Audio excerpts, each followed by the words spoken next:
Hello, Dennis. Hi, welcome to the DRH show, where I have wide-ranging conversations with interesting people. We talk about all things psychology, mental health, and wellness.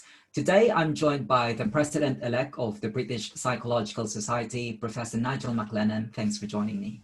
Hello, Dennis. Thank you for asking me to come on. It's great to have you here, Professor MacLennan. So let's start off with you telling us your backstory, your trajectory in life, and how you ended up doing what you're doing. Well, first of all, please call me Nigel from now on. It makes me more comfortable. That makes it easy, make it more personal and more human. Yes, indeed so. Background, how did I get into psychology, I guess, is the question. My earliest childhood memories are of psychological issues. So, for example, I can remember being in a pram when I was very young, pre-verbal, and it was on the west coast of Scotland. And I remember looking out of the pram thinking, what is this?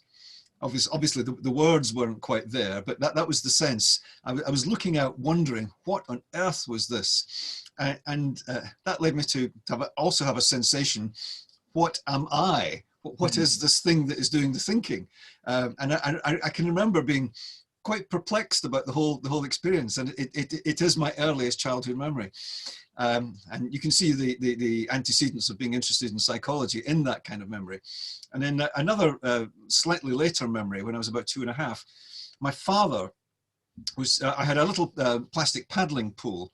It was in the summer, and my father was teasing me with the ducks. So I had 3 ducks, a mummy duck, a daddy duck, and a baby duck. And I was playing in the paddling pool with those ducks. And my father had taken one of the ducks from me, and he wouldn't give it back. And I was getting quite vexed about this. And I was probably screaming, although I don't remember the screaming. But I do remember my mum screaming. My father's name was Ian, and she said, "For God's sake, give the boy the duck, Ian." And he did. And I remember walking across to the other side of the paddling pool and sitting on the edge of it, asking myself, why was he doing that? Because, of course, at that age, as you know, kids are very literal and they don't really understand teasing. So I remember reflecting on what on earth just happened there. And I could go through another series of memories like that, but I'm sure you get the point. My early childhood memories were about things like that, where I'm questioning human behavior and human existence. So that's what got me into psychology. A lovely story, and thank you for sharing that to us. Now, fast forward, I understand that your psychology specialism is in leadership coaching and executive therapy. If you could just give us the sort of distinction between your specialism and other forms of coaching and conventional therapy. Okay, so we'll start with leadership coaching first. Conventional coaching is about providing a process to help the individual that you're trying to help figure out the solution to problems themselves. Excuse me. In leadership coaching, most of the people you coach are very well informed, very well educated, highly articulate, extremely conscientious, and very, very skilled at decision making. So they can already do that for themselves. So in leadership coaching, there's another dimension which one has to add, and it's this: to add techniques and methods that the individual simply doesn't know about or simply hadn't any previous access to, that can enable them to make performance enhancements. So typically, for instance, most executives, when you speak to them, they'll use a phrase like, I'm maxed out. I can't do any more than I'm currently doing. And they're right. For the techniques that they're currently using, with the techniques that they're currently using, there's zero possibility of them increasing their performance levels. But if they understand better techniques, new techniques, refined techniques that they've never had exposure to, they can make huge improvements in their performance simply by changing the methods.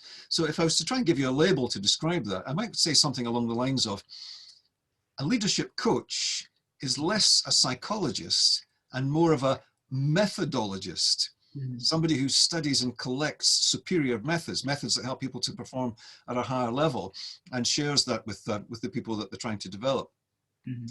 So on to the difference between conventional psychotherapy and psychotherapy for executives.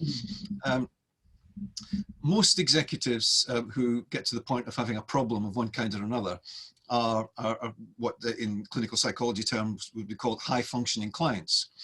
They're not disturbed enough to require psychiatric intervention.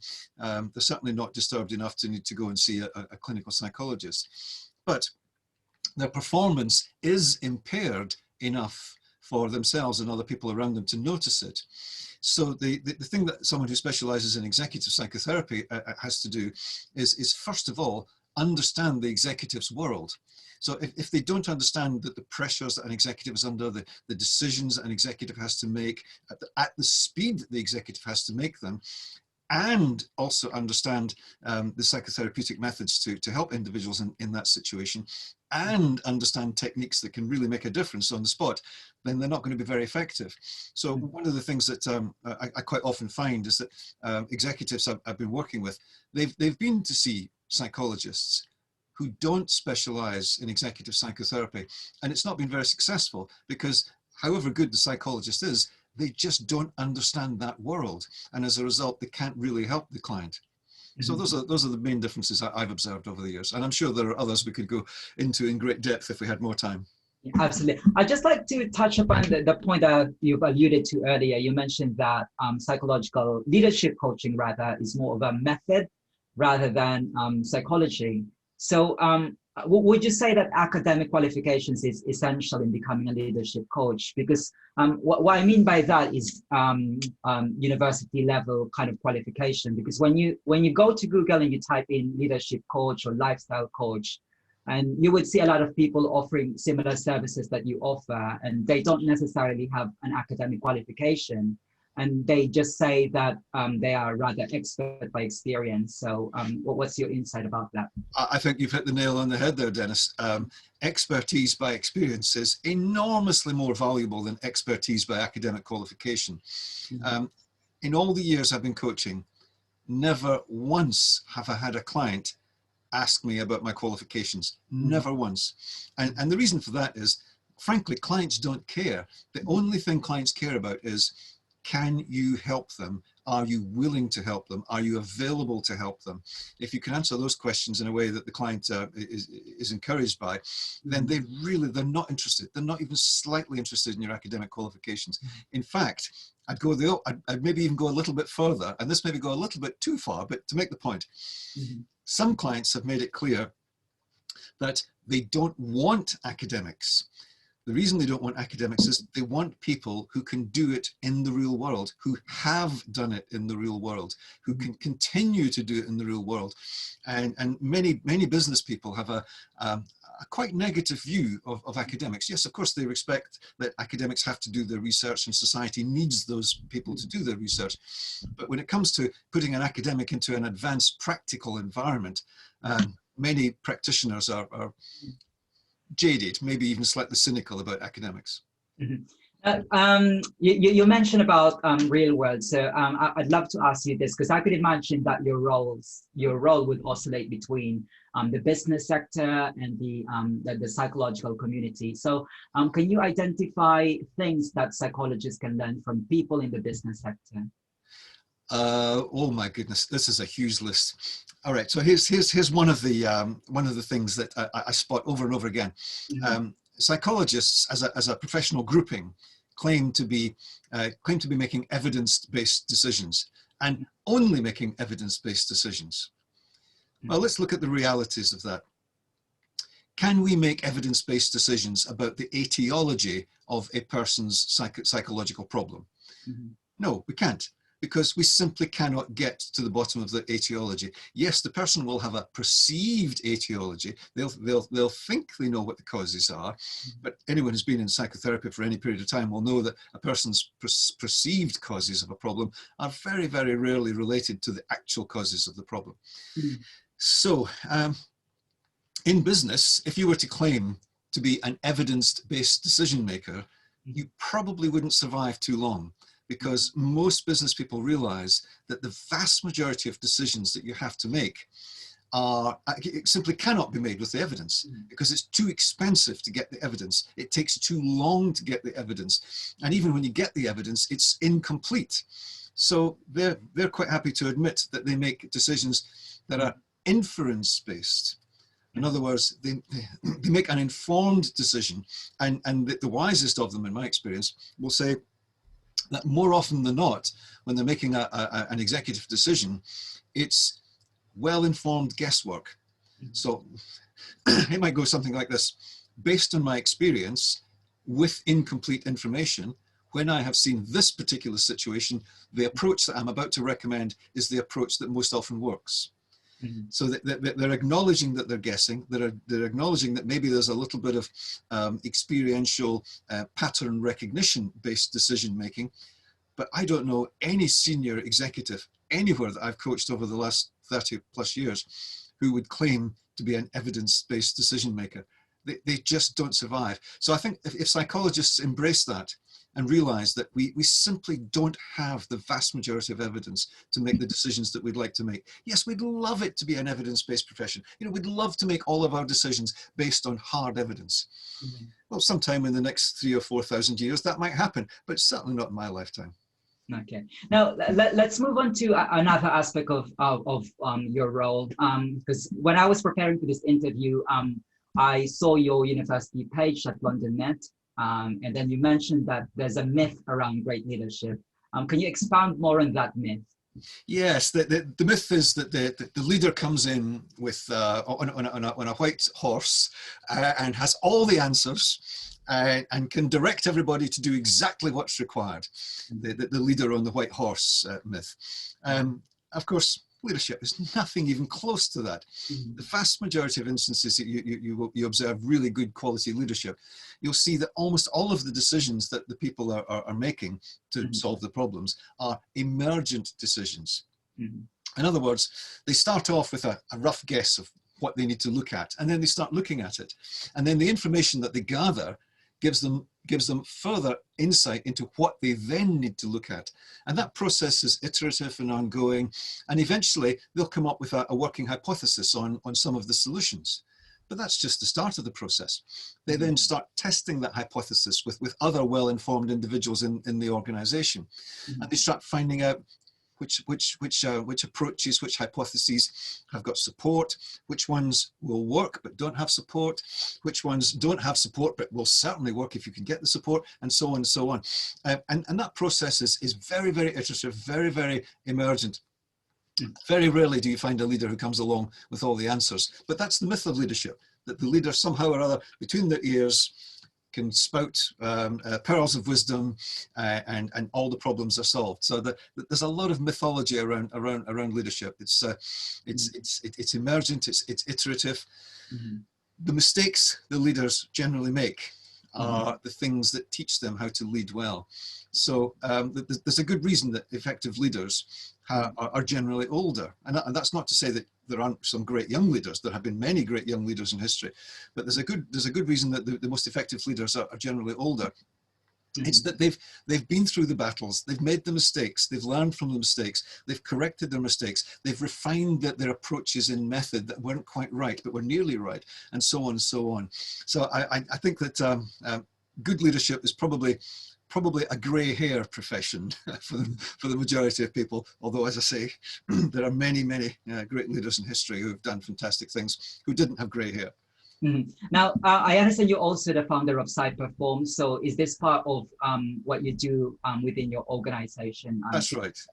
Yeah, that's right. Yeah, so PsyPerform is the organization that is the consultancy practice that I run, and we call it PsyPerform to indicate to clients what we're using is psychology as the basis of improving performance. But that's not to say we're using academic psychology, only academic psychology, because as we said before, if you are making evidence-based decisions as a psychologist in the field, you're not making very many decisions at all, because there's very little evidence to make the decisions upon.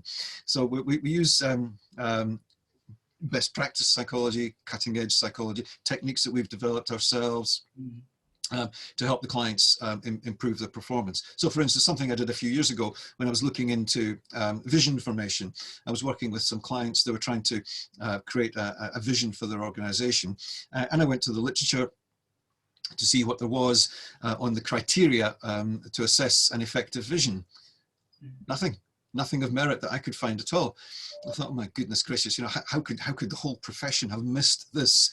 So I made the decision that I would start collating, and that resulted in one of my books, the Perfect Vision, which, to my knowledge, is the first time anyone's ever pulled together the criteria for a successful corporate vision, along with a range of methods to create such a vision. So that's the kind of thing we do in Psy Performance, is to try and find previously unsolved problems and then try and solve them. And that's not to claim that we'll always manage to solve every single problem. We don't. In fact, I'd probably say we're lucky to get a 1 in 3 success rate when it comes to solving problems. But that's not bad. You know, if you could solve 1 in 3 of the big problems that you come across, you're doing okay.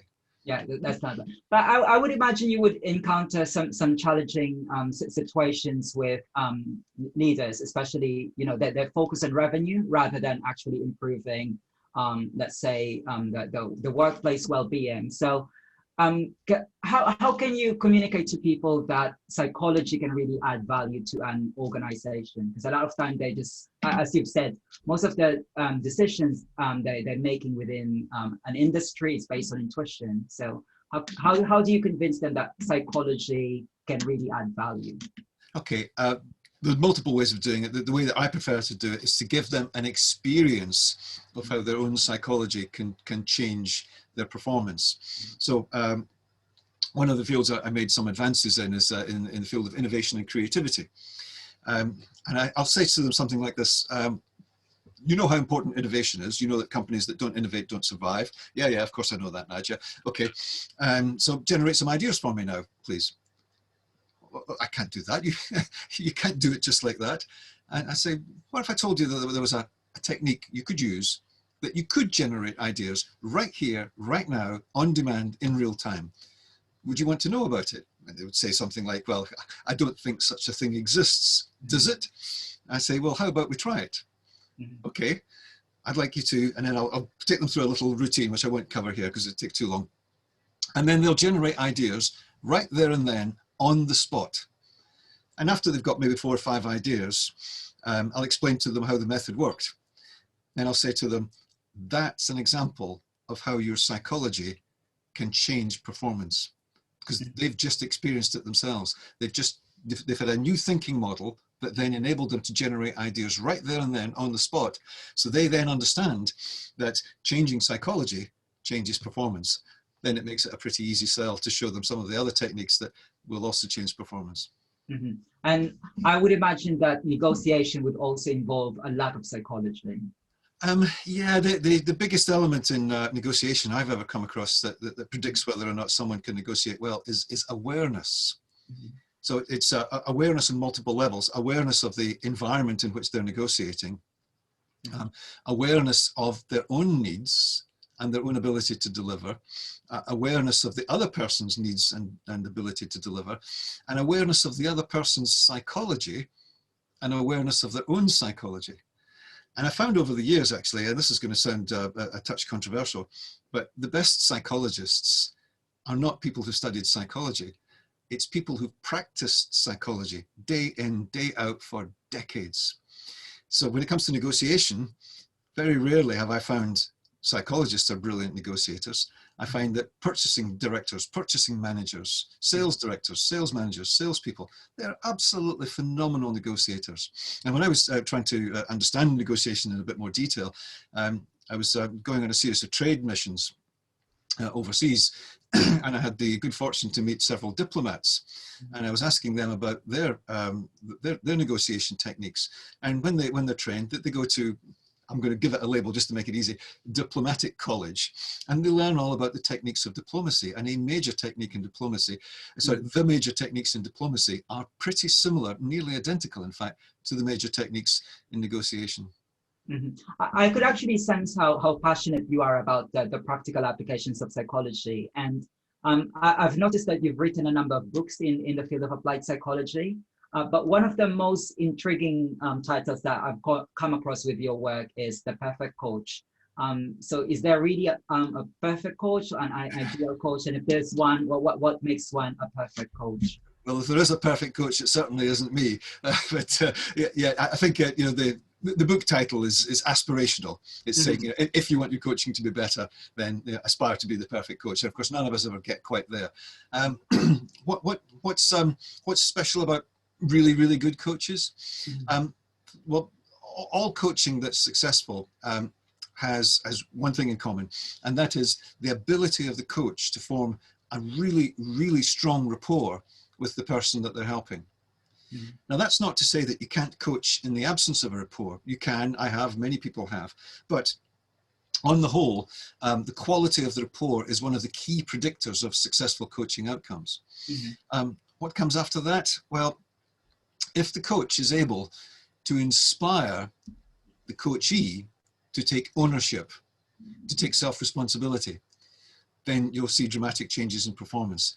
So in my coaching work, the thing I'm most interested in after the quality of the rapport is how to get the person to the point of taking massive self-responsibility, massive ownership. Not, oh yeah, you know, it might be up to me. No, it is up to me. I'm the only person who's going to change it. Now, Nige, what are we going to do? What am I going to do in order to change it? That level of self-responsibility is highly predictive of successful coaching outcomes. Now, Nigel, last year, a lot of companies were not prepared about the COVID-19 pandemic because obviously many companies not really used to remote working. So based from your experience, what do you think is the best way that companies can promote mental health and well-being in the workplace without, you know, suffering their revenues? First thing I would say about promoting mental health is if people feel safe to talk about mental health challenges in their workplace, then they'll probably start talking about them. And if they're starting to talk about them, then you can do something about them.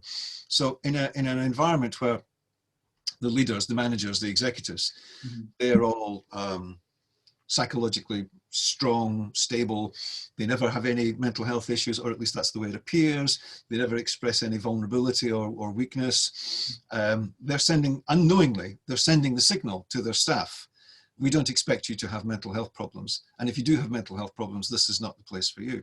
I'm exaggerating to make the point here, as I'm sure you can tell. In organizations where leaders express their vulnerability, they express their humanity, they express their own mental health challenges, and we all have them, you and I included, then it makes it much safer for people to feel that they can talk about those issues. So if I was to talk about if I was to recommend just one thing that a company could do in order to improve the mental health of their staff, it would be for the leaders to openly talk about their mental health challenges. But of course, Nigel, you know, promoting mental health in the workplace is a two-way street. So leaders have their role to play. What about employees? How do you think they can better manage work-related stress? Yeah, by being honest about their work-related stress, by talking about the issues that crop up, by not suffering in silence, by not taking unreasonable demands and saying nothing about it, by not addressing the fact that they're expected to respond to emails at 10 o'clock on a Saturday night. Those are the kinds of things that cause distress. You know, when people are trying to relax, they're doing it for a good reason. They need to relax. So I would encourage people to speak up. I would encourage people to be honest about their challenges, and to make it clear that if their challenges are addressed and supported, that they believe their performance will enhance. Most people want to do a good job, don't they? Most people want to do a good job, and if they're given support to do a good job, they'll generally do a good job. Absolutely. Now, Nigel, congratulations on being the president-elect of the British Psychological Society. But what I want to hear from you is how can you harness your experience in lead performance improvement to deliver excellent practices within the BPS? Well, as you might imagine, that's something I'm trying to do on a daily basis. I've been president-elect now for the last 7 months, and every week I'm trying to share best practice in charity governance and various other aspects of human performance with my colleagues. And of course, persuading people to do these things takes a long time. And you have to be patient and hang on in there. It's interesting actually to me that the BPS, the British Psychological Society, has 60,000 psychologists. That's a vast number of psychologists. And many of them are world-class experts in fields of psychology. I genuinely believe that if we could harness our own membership expertise, we could be the beacon professional organization. I mean, can you imagine any other organization being better equipped to be the beacon organization than the BPS? I mean, think of all the fields of expertise we have, from occupational psychology, clinical psychology, counseling psychology, and the list goes on and on and on. And we've got experts, world-class experts in every single one of those fields. And if we could harness that, everybody else would be coming to us and asking us the question, how come you guys are so effective at serving your members? So I definitely want to do that. I want to harness the psychological expertise that we have in-house. Absolutely. Now, I do agree with you that there's really a good number of world-class experts within the BPS, but I would also imagine that there are a number of people who are activists within the BPS. So I want to hear your thoughts about, so some people say that there's politicization within the BPS. I don't know if you've heard about Dr. Kestemida when she resigned, and a lot of people were not comfortable with her writing because she mentioned that BPS is taking a political stance. And for the spirit of transparency, I'm actually one of those people who believe with Dr. Kestemida that somehow the BPS is kind of, you know, becoming more of an activist sometimes rather than a psychologist. Okay, well, firstly, I don't know the details of that particular case, so it wouldn't be appropriate for me to comment on it. But I can talk to you about the general principles of politicization of organizations. Many charities have hit the rocks because of exactly the problems that you're just talking about, that activists hijacking the charity, politicizing it. And in my view, it's completely unacceptable to do that. However, there's a caveat here. And it's this, you put any two people in a room and politics starts. It's inevitable. It's just unavoidable. Politics is the best antidote to war. Yeah. So if you put people together, they will start political processes. So if we accept that politics is inevitable, where do we draw the line? Well, do we draw the line at party politics? Absolutely. Charities should not be in any way involved in party politics. So Labour, Conservative, Liberal, Democrats, whatever other political party you mentioned, charities should not be in any way involved in that kind of thing. Unless, of course, they're set up for that particular purpose. And British Psychological Society is not set up for that particular purpose. Let's look at the politics from the point of view of the word politics, policy. So politics generally results in the emergence of policies. Should all charities have policies? Yes, they should. How do those policies, how are those policies created? By the political process, by agreement, by consultation, by discussion, by exploration, by argumentation, by debate. So should all of those things go on in a thriving charity, a thriving professional organization, a thriving learned organization? Yes, we should have argumentation, we should have debate, we should have exploration. But when it goes too far and it starts to be, when the politics starts to overpower the purpose, then it becomes self-defeating. So if an organization spends more time politicking than in delivering for the charity, then it's problematic. And I'd even go further than that. I would say there's probably only grounds for a small percentage of politics compared to the vast majority of effort being put into delivering for the clients. So that it's not a case of should organizations be political. It is inevitable that they will be political. The question then is how much politicking becomes harmful, and when does the politicking become harmful? So if I was to have a say on how these issues are raised, I would say that there's several ways we can do this. But one of the things we should be doing is that nobody who does not have expertise in that field should be deciding policy. And we've got several structures in all organizations, where individuals, that's my doorbell going. Yeah. I'm going to ignore it, obviously. Several organizations have situations where they have people who have zero expertise in a matter making political decisions about that matter. Now, we're a learned organization where the vast majority of people are either PhD educated or chartered psychologists or on the route to being both.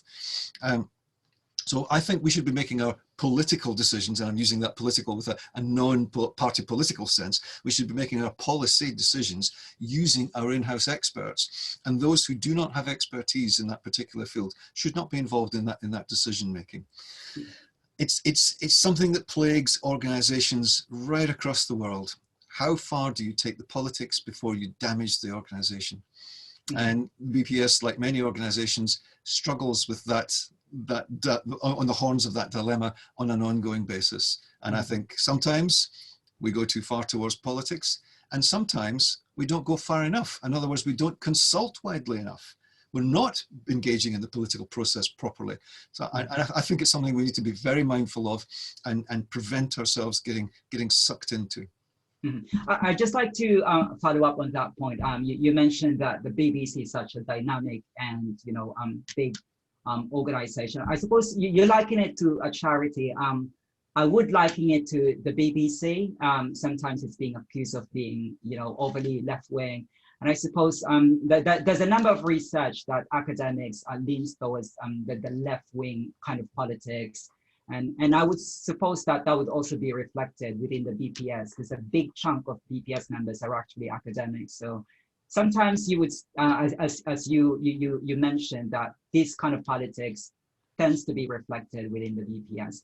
But overall, the field of psychology, regardless of what's your take on it, it's still an interesting field. So I'll just move swiftly on to my next question, which is, do you have any tips for those who want to have a career in psychology, or who wants to follow your footsteps in having a career in coaching psychology? Okay, well, firstly, I would suggest you don't try and follow my footsteps or anyone else's footsteps. I would suggest that you carve your own path, because you and everybody else has unique talents and unique combinations of talents. And if you try and model yourself on somebody else, you'll be not doing a good service to your talent base. Let me tell you about the approach I took when I was studying. I made the decision that I didn't want to graduate. I didn't want to be a psychology graduate when I graduated. I wanted to come out as a psychologist. So I took additional courses in counseling and psychotherapy and hypnotherapy while I was a psychology student. And I was working in the psychiatric wards at the weekends and so on. And I would suggest something very strongly, and this will probably sound a little bit iconoclastic, but if you want to make if you want to be a really effective psychologist, it's healthy to challenge, constructively challenge the existing thinking. So here's why. If the existing thinking in psychology was effective, then we would have moved on from a problematic situation that we've had for all my lifetime. Psychotherapy is about 30% effective.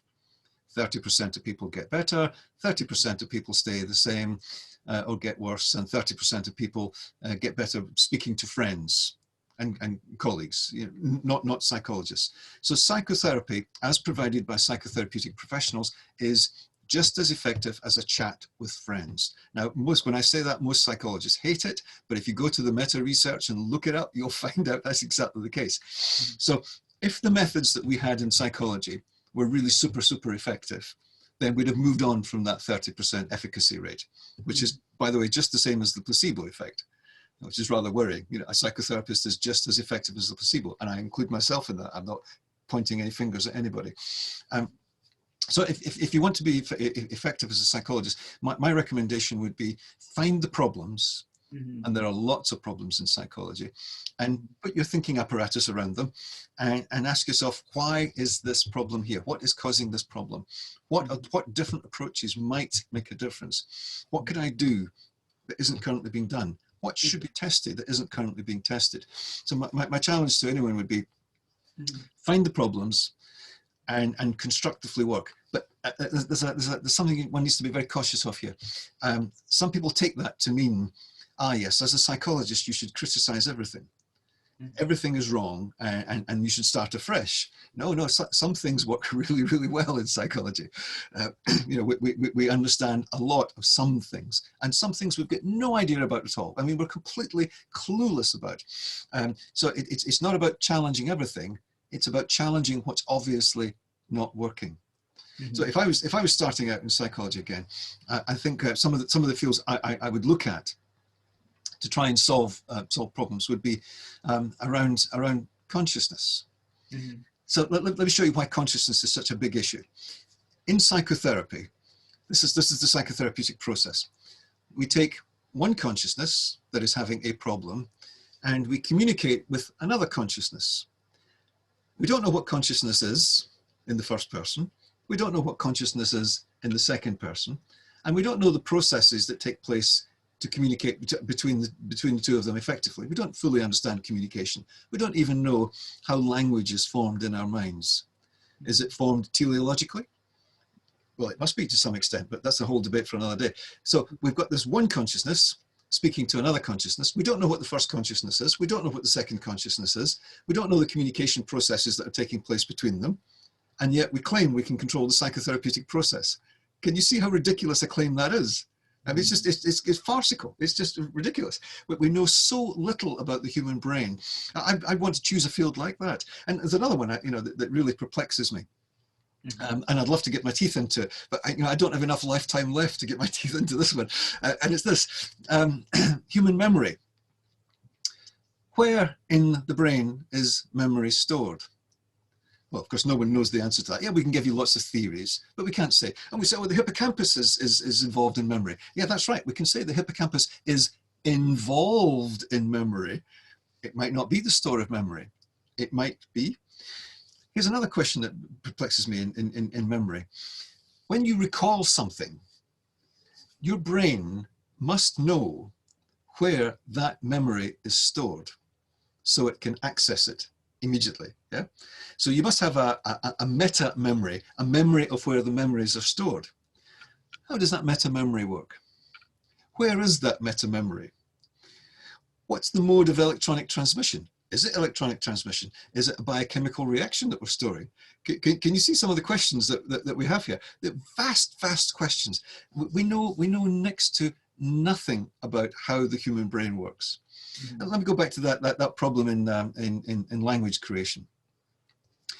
In order to create a sentence in a grammatically sound way, you need to know where the sentence is going to end up. You need to know what your end point is. Yeah, you wouldn't be able to structure it otherwise. So language formation must be teleological. In other words, we must be doing it to some extent from the back frontwards, from the knowing what the end point is, going back to the beginning. How do we do that? I don't know. And I don't know anyone who does. You know, some of the big questions in psychology are so big that we don't even know what question to ask to start to begin to answer the bigger question. Yeah, we're so far away from understanding it, we don't even know what questions to properly ask. So if I was starting out again in psychology, I'd want to take one of these big meaty ones on, something that I could spend my life, you know, digging into and seeing if I could maybe solve some problems. But in the meantime, you know, I'll stick to leadership psychology problems and try and solve some of those, because they're a bit more manageable. You know, you could solve one of those in a few months or maybe a year. Some of these other big problems, they're lifetimes. Now, talking about those big questions, you clearly have been a psychologist for a number of decades, and I'm quite sure that you've encountered misconceptions about coaching psychology. So if you could sort of identify some common misconceptions and address those misconceptions. Yeah, the idea, and the phrase coaching psychologist, by the way, has only come around recently. Before that, I never used to use the word psychologist at all, because it would put clients off. Clients would think, oh my God, I've been given a psychologist. My boss must think there's something wrong with me. And that's not the case. So that lingering perception still exists, where many people still think the word psychologist is a synonym for psychiatrist, Mm-hmm. and that you're there to therapy them in some way to solve their mental health problems. And many people are very, very skeptical and a touch worried about it. So I generally don't use the word coaching psychologist in the field. And I know we're probably going to go towards having chartered coaching psychologists sometime in the next few years. And that would be very, very welcome for the vast majority of people. But for in my experience, clients, they don't like the word psychologist being involved in the word coaching. Mm-hmm. Now, is there a particular individual or a piece of writing which has the greatest influence to your work? Oh my gosh, yes. Or a TED Talk? A huge piece of work. Most people won't know about this. Actually, several, but this is one that had a massive impact on me. It was Jerome D. Frank's. In fact, it's probably on the bookshelf behind me. Yes, I can see it. Jerome D. Frank. He wrote a book called Persuasion in Healing. First edition was published in 1961, and I think there was a total of 9 editions subsequently. Now, when you hear somebody saying a book reached its 9th edition, you know it was influential. So what was Jerome D. Frank saying? He was, I'm not going to paraphrase all of his work, but I'll try and give you some condensation of it. He was basically saying that all the healing arts are essentially persuasive arts. So let's take that to psychotherapy. What's happening in psychotherapy? Well, my take, and I published this in my 3 books ago in a book called Self-Responsibility Therapy. My take is this, that psychotherapy is actually about taking the client to the point of self-responsibility. And once you get them to the point of self-responsibility, you pretty much get out of their way.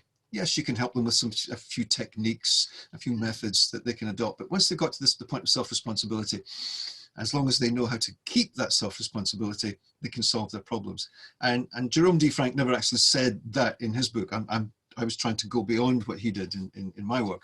But his essential point was that as someone in the healing arts, as a psychologist, you are essentially persuading the client to change their behavior for their own good.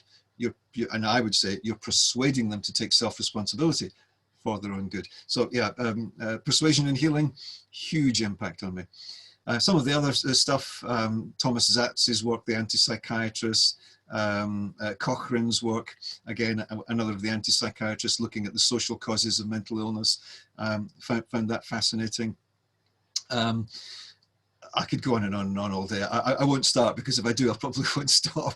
You can see the number of books I've got behind me. They're literally thousands. So yeah, I'll leave it at that on that question. Okay. Well, what I'll do is for anyone who's interested to read that book that you mentioned, I'll put that on the description box so people can have a read at that book. Another thing I want to ask you is, what's the most important thing that you want people to know about you and about the work that you do, whether as a VPS, president-elect, or as a coaching psychologist? What's the big message? If we could get managers and leaders throughout the world to adopt what we now know to be best practice management, we could solve almost all of the problems that we're facing. Let me share with you a figure. 70% of people who leave organizations leave those organizations because they feel underappreciated, under-recognized. There's a famous saying in business and organizational life. People join companies but leave managers. Mm-hmm. So 70% of people who are walking out of business are walking out of businesses unnecessarily, costing huge amounts of money simply because they haven't been treated with dignity and respect. If you look at the NHS, same figure applies. There's a vast number of cases of litigation going on, right across the NHS, right across the country, and the vast majority of those are caused by the individual who's taking the legal action not having been treated properly. They actually, in the majority of cases, they haven't been physically harmed. They've just been not handled properly.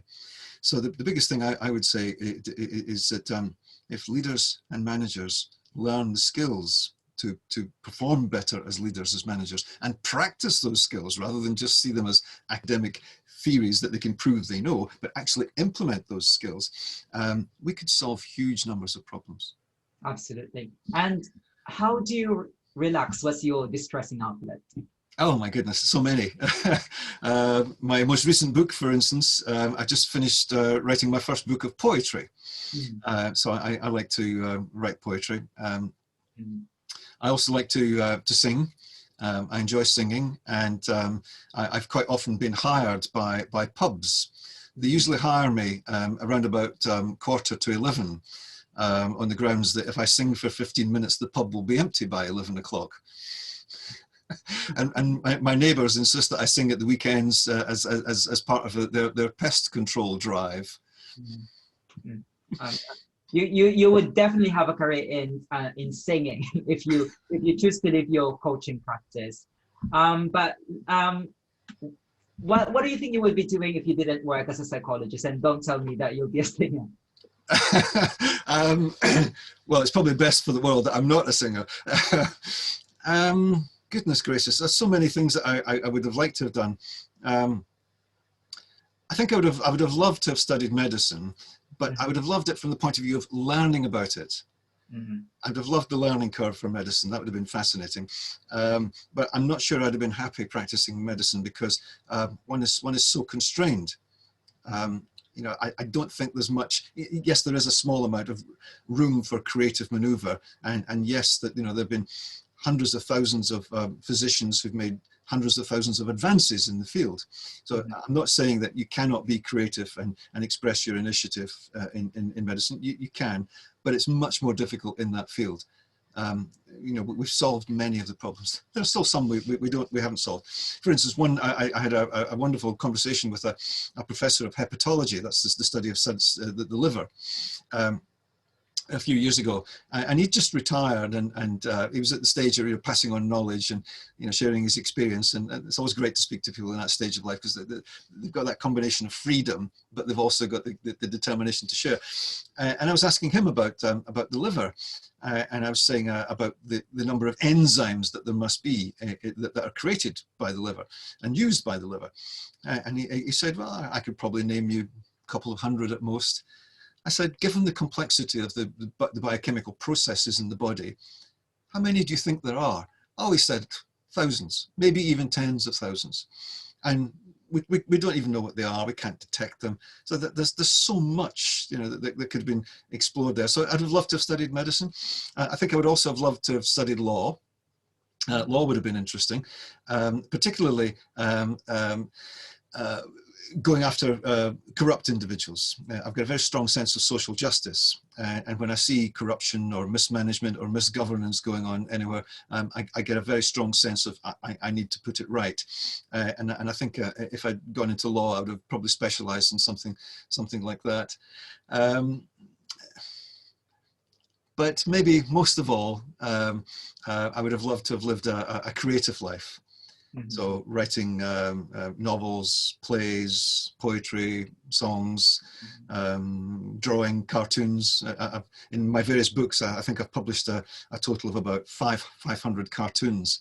So I love the creative process. I just can't get enough of it. You know, if you were to say to me, I'm going to put you on a desert island and you're going to have to be creative for the rest of your life, I'd say, yes, please, thank you. Absolutely. And finally, Nigel, what else is in the pipeline? You mentioned about your book. Is there anything else? And if people wanted to reach you, which platforms they can get in touch with you? Yeah, they can get hold of me at psyperform.com. That's the first three letters of the word psychology, and then the word perform, psyperform.com. Or if they want to catch me through, excuse me, if they want to catch me through my psychotherapeutic website, it's drnigelmaclennan.uk. What's next? I've got some books in the pipeline. I'm currently working on a book on building super teams.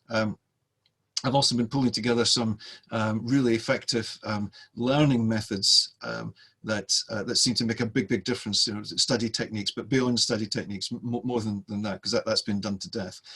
I've got about, I don't know, any one time, I've probably got about 6 books that I'm simultaneously researching as I either stumble across information or I work with clients, and that particular client has a problem that is highly pertinent to that book, and I can use that case history in the book, or draw some principles out from how they're solving their problems. But when I write my books, I tend not to name clients, because it's just not fair. You know, they didn't give me permission to share their cases, so I anonymize anything that's in those kind of things. So there'll be more books. Any speaking engagements?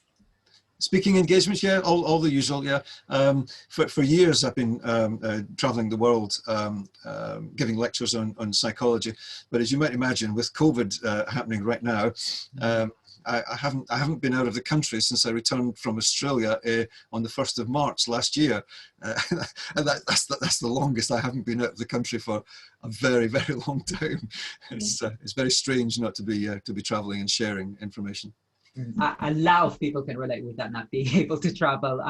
I myself had to cancel 2 of my flights next year. But anyways, we leave it there. Thank you, Professor Nigel MacLennan. It's a pleasure having you here on the DRH show, and I look forward to hearing more about your work. Thanks, Dennis. Take care. Stay safe. Thank you.